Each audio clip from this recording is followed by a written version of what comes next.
we will need a whole head of garlic, about 12 to 15 cloves.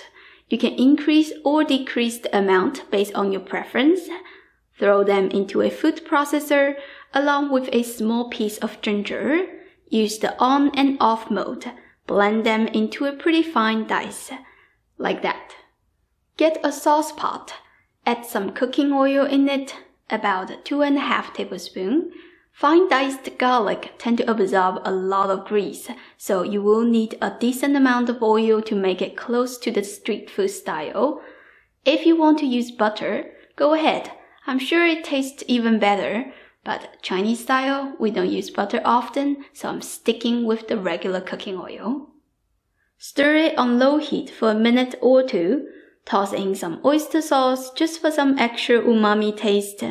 We're not going to use that many seasonings in this recipe, so the quality of the oyster sauce matters. Regular ones do work well, but I recommend using Lee Kum Kee Premium Oyster Sauce. The flavor is much deeper and more complex. Mix it in. Add a 1/4 teaspoon of salt or to your taste. This just to flavor the garlic. The oysters are naturally salty, so you don't need that much salt for that.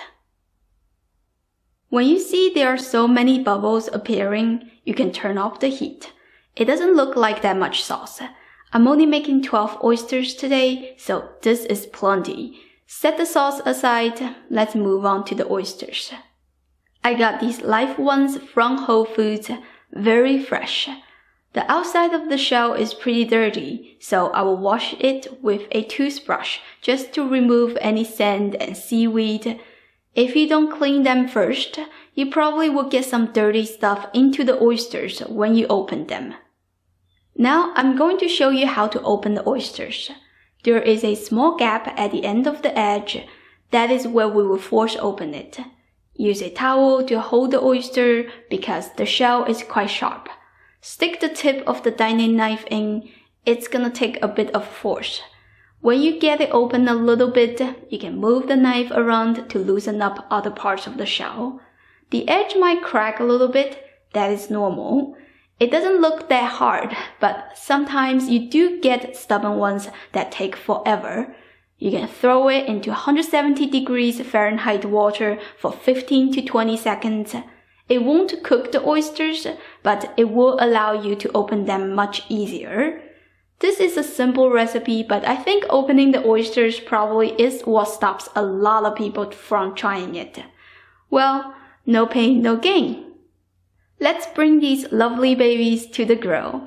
If you like spicy food, don't forget to grab the chopped chili sauce.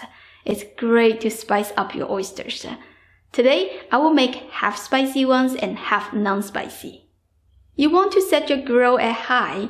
It's best to see the flame. When you put them on, be careful not to spill the liquid that is inside the oysters, because that is what keeps your oysters juicy. Put a little bit of the garlic sauce on each shell. This is the most basic sauce for barbecue oysters. It's so popular in Chinese night markets. The strong garlicky flavor always attracts me.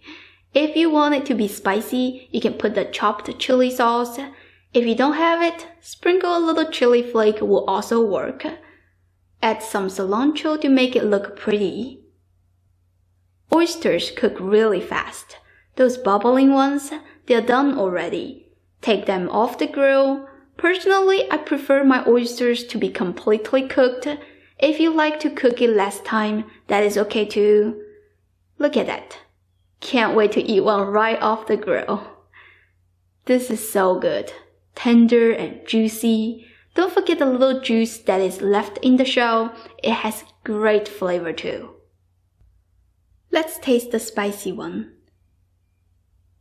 I have to say that the chili sauce gives a nice fermented touch to the oysters. So delicious. Garlic barbecue oysters are like the taste of heaven to me. I can never stop eating it. This recipe is so simple but has so much amazing